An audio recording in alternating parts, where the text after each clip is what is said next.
வணக்கம் நண்பர்களே. வெள்ளிக்கிழமை என்பது மகாலட்சுமி தாயாருக்கு உகந்த மிகச்சிறந்த நன்னாளாகும்.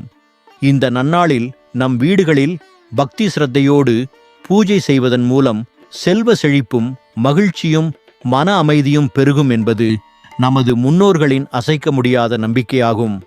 ஆனால் பலரும் மிகுந்த பக்தியோடு பூஜை செய்தாலும் அவர்கள் வீட்டில் செல்வம் நிலைக்காமல் இருப்பதற்கு அவர்கள் அறியாமல் செய்யும் சில சிறு தவறுகளே முக்கிய காரணமாக அமைந்து விடுகின்றன. பூஜையின் நற்பலன்கள் முழுமையாக நமக்கு கிடைக்க வேண்டுமென்றால் சாஸ்திரங்கள் கூறும் சில முக்கிய விதிமுறைகளை நாம் மிகச் சரியாக பின்பற்ற வேண்டும். உங்கள் வீட்டில் வெள்ளிக்கிழமை பூஜையின் போது நீங்கள் கட்டாயம் தவிர்க்க வேண்டிய 5 முக்கிய தவறுகள் என்னென்ன என்பதை பற்றி இந்த பதிவில் விரிவாக காண்போம். இந்த தவறுகளை தவிர்த்தால் உங்கள் வீட்டில் திருமகள் என்றென்றும் நிரந்தரமாக வாசம் செய்வாள். இது போன்ற சுவாரஸ்யமான ஆன்மீக தகவல்களை உடனுக்குடன் நீங்கள் தெரிந்து கொள்ள நமது சேனலை லைக் செய்து சப்ஸ்கிரைப் செய்து பெல் பட்டனை அழுத்திக் கொள்ளுங்கள். வீடியோவை ஸ்கிப் செய்யாமல் முழுமையாக பாருங்கள். பகுதி 1. வீட்டை சுத்தம் செய்வதில் மற்றும் நேரம் கடைபிடிப்பதில் செய்யும் தவறுகள். வெள்ளிக்கிழமை பூஜைக்கு முன்பாக வீட்டை சுத்தம் செய்வது வழக்கம் என்றாலும் இந்த சுத்தம் செய்யும் பணியை வெள்ளிக்கிழமை அன்று காலையில் செய்வது மிகப்பெரிய தவறாகும். வியாழக்கிழமை மாலையிலோ அல்லது இரவிலோ வீட்டை முழுமையாக சுத்தம் செய்து குப்பைகளை அப்புறப்படுத்தி விடுவதுதான் மிகச் சரியான முறையாகவும்.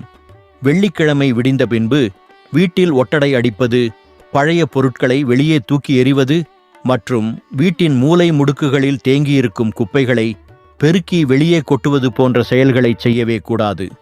விடியற்காலை பிரம்ம முகூர்த்த நேரத்திலும் சூரிய உதயத்தின் போதும் மகாலட்சுமி ஒவ்வொரு வீட்டின் தலைவாசலிலும் வந்து நிற்பாள் என்பது ஐதீகம். அந்த நேரத்தில் வீட்டை பெருக்கிக் கொண்டிருந்தாலோ அல்லது குப்பைகளை வெளியேற்றிக் கொண்டிருந்தாலோ தாயார் வீட்டிற்குள் நுழையாமல் திரும்பிச் சென்று விடுவாள். இதனால் வீட்டில் தரித்திரம் குடியேறும். மேலும் வெள்ளிக்கிழமை அன்று வீட்டில் துணி துவைப்பது, முடி வெட்டுவது, நகம் வெட்டுவது போன்ற செயல்களையும் முற்றிலுமாக தவிர்க்க வேண்டும். வீட்டின் பூஜை அறையை வியாழக்கிழமை அன்றே சுத்தம் செய்து சுவாமி படங்களுக்கு மஞ்சள் மற்றும் குங்குமம் வைத்து பூக்களால் அலங்கரிக்க தயார் நிலையில் வைத்திருக்க வேண்டும். வெள்ளிக்கிழமை காலையில் சூரிய உதயத்திற்கு முன்பாகவே எழுந்து நீராடி வீட்டின் வாசலில் சாணம் தெளித்து அரிசி மாவில் கோலமிட்டு மங்களகரமாக பூஜையை தொடங்க வேண்டும். தாமதமாக தூங்கி எழுவது வெள்ளிக்கிழமையில் செய்யக்கூடாத மற்றொரு பெரிய தவறாகும். சூரியன் உதித்த பிறகு நீண்ட நேரம் தூங்குபவர்களின் வீட்டில் மூதேவி வாசம் செய்வாள் என்று சாஸ்திரங்கள் எச்சரிக்கின்றன. ஆகையால் வெள்ளிக்கிழமைகளில் அதிகாலையில் விழித்தெழுந்து உடல் தூய்மை மற்றும் அகத் தூய்மையுடன் இறைவனை வழிபட வேண்டும். தூய்மையான மற்றும் மங்களகரமான சூழலில் மட்டுமே தெய்வீக சக்திகள் ஈர்க்கப்படும் என்பதை நாம் எப்போதுமே நினைவில் கொள்ள வேண்டும்.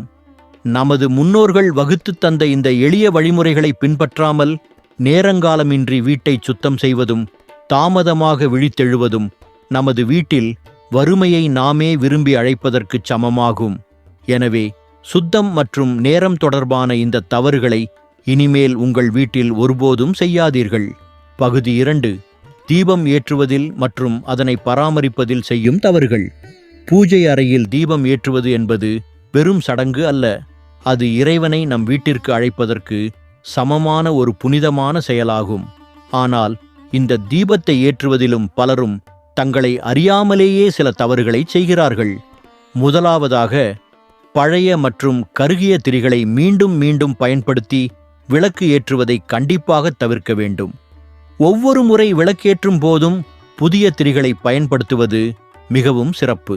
திரிகளை பயன்படுத்தும் போது ஒற்றை திரியை பயன்படுத்தாமல் 2 திரிகளை ஒன்றாக திரித்து விளக்கேற்றுவது குடும்ப நல்வாழ்வுக்கு மிகவும் உகந்தது.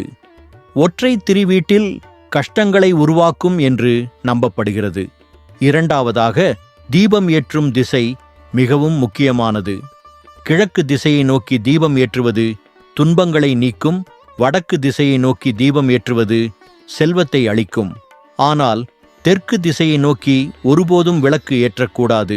இது அபசகுணமாக கருதப்படுவதுடன் பெரும் தரித்திரத்தை ஏற்படுத்தும். மூன்றாவதாக, விளக்கில் எண்ணெய் அல்லது நெய் முழுமையாக தீர்ந்து திரி கருகி தானாகவே விளக்கு அணைந்து போவது வீட்டில் வறுமையை ஏற்படுத்தும் மிக மோசமான தவறாகும். விளக்கு எரிந்து கொண்டிருக்கும் போது அடிக்கடி அதை கவனித்து தேவைக்கேற்ப எண்ணெய் ஊற்ற வேண்டும். தீபம் தானாக அணைவது என்பது அபசகுனத்தின் அடையாளமாகவும், அதேபோல் பூஜை முடிந்த பிறகு விளக்கை குளிர வைக்கும்போது அணைக்கும்போது வாயால் ஊதியோ அல்லது வெறும் கைகளாலோ அணைக்கக்கூடாது. இது பெரும் பாவமாகச் சொல்லப்படுகிறது. ஒரு சிறிய மலர் அல்லது இலையை பயன்படுத்தி மிகவும் மென்மையாகச் சுடரின் அடிப்பகுதியில் வைத்து விளக்கை குளிர வைக்க வேண்டும். மேலும் உடைந்த அல்லது கீறல் விழுந்த காமாட்சி அம்மன் விளக்குகள் மற்றும் குத்துவிளக்குகளை பயன்படுத்துவதையும் முற்றிலுமாக தவிர்க்க வேண்டும்.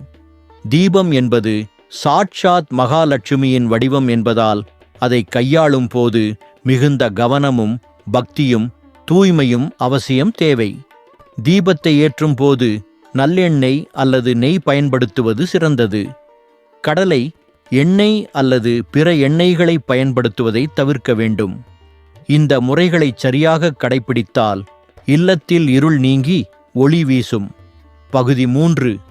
மங்களப் பொருட்களை கடனாக கொடுப்பது மற்றும் இரவல் வாங்குவது.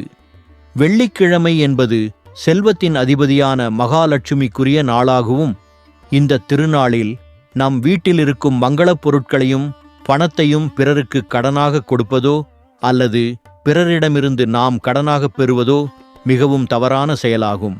குறிப்பாக வெள்ளிக்கிழமை அன்று உப்பு, அரிசி, பால், தயிர், மஞ்சள், குங்குமம் மற்றும் நெய் போன்ற பொருட்களை யாருக்கும் கொடுக்கக்கூடாது. இந்த பொருட்கள் அனைத்தும் மகாலட்சுமியின் அம்சமாக போற்றப்படுபவை.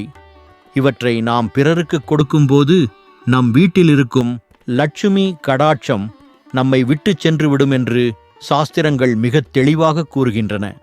அதேபோல வெள்ளிக்கிழமை மாலை நேரத்தில், அதாவது வீடுகளில் விளக்கு வைக்கும் கோதூளி லக்ன நேரத்தில், பணத்தை யாருக்கும் கடனாக கொடுப்பதோ அல்லது வாங்குவதோ அறவே கூடாது. இது வீட்டில் தரித்திரம் ஏற்பட முக்கிய காரணமாக அமைந்துவிடும். அந்தி சாயும் நேரம் என்பது அஷ்டலட்சுமிகளும் வீட்டை நோக்கி வரும் நேரமாகும். அந்த நேரத்தில் பணத்தை வெளியே அனுப்புவது வீழ்ச்சியை குறிக்கும். அவசர தேவைக்காக பணம் கொடுக்க வேண்டியிருந்தால் அதை வியாழக்கிழமை அல்லது சனிக்கிழமைகளில் வைத்துக் கொள்வது நன்று.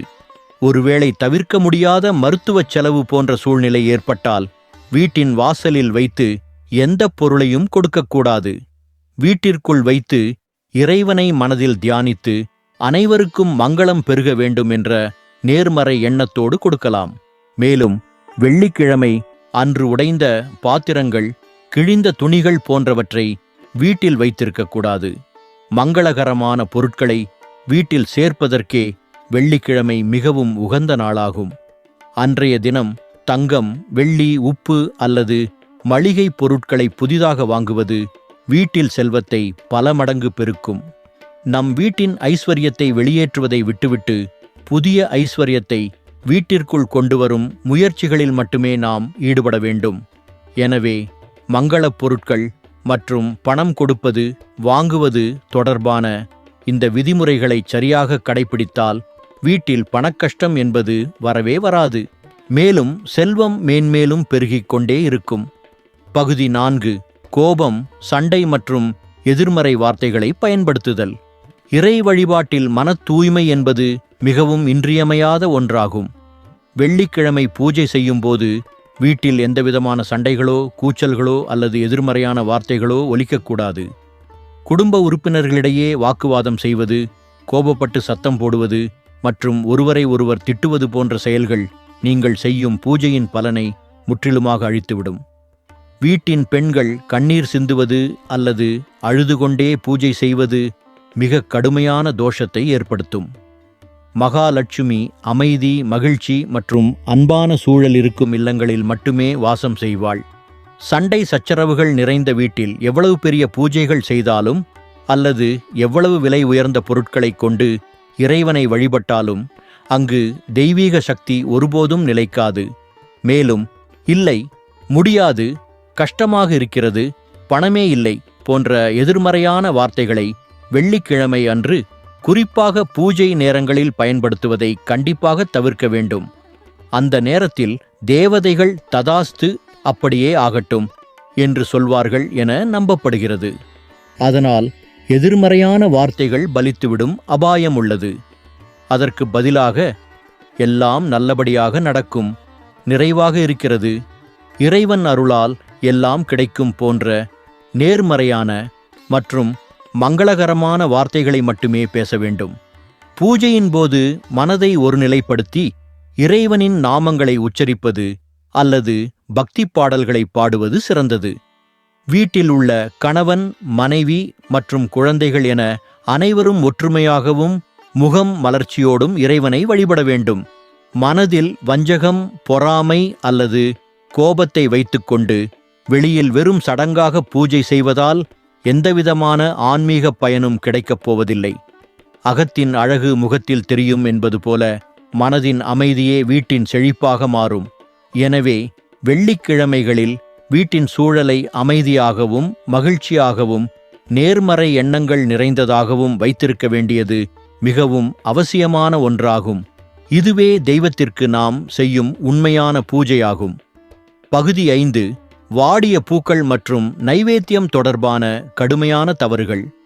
பூஜை அறையில் நாம் இறைவனுக்கு படைக்கும் பொருட்கள் மிகவும் தூய்மையானதாகவும் புதியதாகவும் இருக்க வேண்டியது ஆகம விதிகளின்படி மிக முக்கியமானதாகவும், பல வீடுகளில் முந்தைய நாள் சாற்றிய பூக்களை மறுநாள் வரை அப்படியே விட்டுவிடுவார்கள்.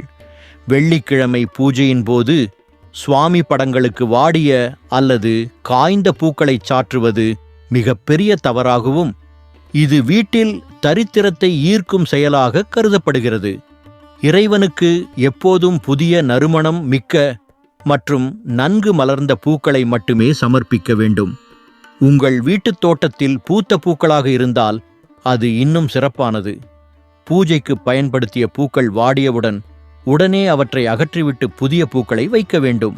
பழைய பூக்களை வீட்டின் குப்பைத் தொட்டியில் வீசாமல் யாருடைய கால்களும் படாத இடங்களில் அல்லது மரங்கள், செடிகளின் அடியில் போடுவது நல்லது. அதேபோல நைவேத்தியம், பிரசாதம் படைக்கும் விஷயத்திலும் அதீத கவனம் தேவை.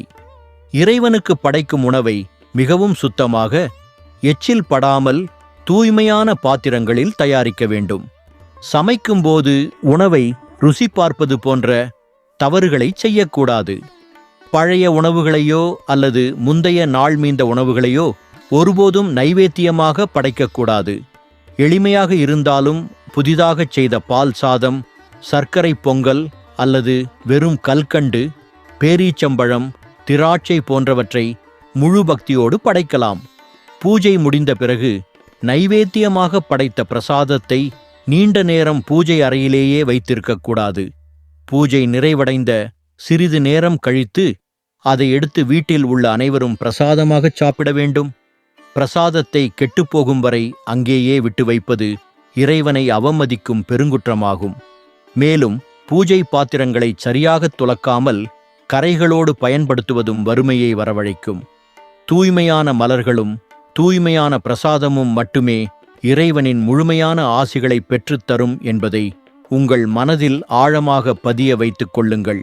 இறைவனுக்கு படைக்கும் நைவேத்தியம் என்பது நமது அன்பின் வெளிப்பாடாகவும், அதை அலட்சியமாகச் செய்வது நமது பக்தியின்மையையே காட்டும்.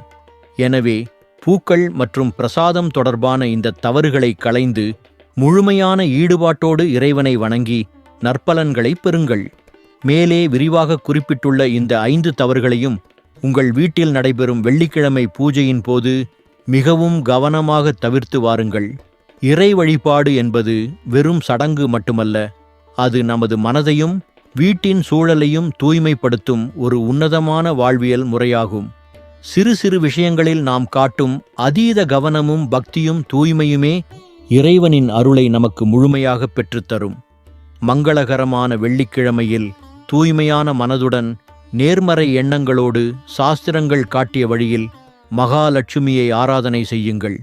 அப்படிச் செய்தால் உங்கள் இல்லத்தில் உள்ள வறுமை மற்றும் கஷ்டங்கள் அனைத்தும் நீங்கி வற்றாத செல்வமும் குன்றாத மகிழ்ச்சியும் நீங்காத அமைதியும் என்றென்றும் நிலைத்திருக்கும். திருமகளின் திருவருள் உங்கள் இல்லம் தேடி வரட்டும். இந்த பதிவு உங்களுக்கு பிடித்திருந்தால் மறக்காமல் நமது சேனலை லைக் செய்து சப்ஸ்கிரைப் செய்து பெல் பட்டனை அழுத்திக் கொள்ளுங்கள். நன்றி, வணக்கம்.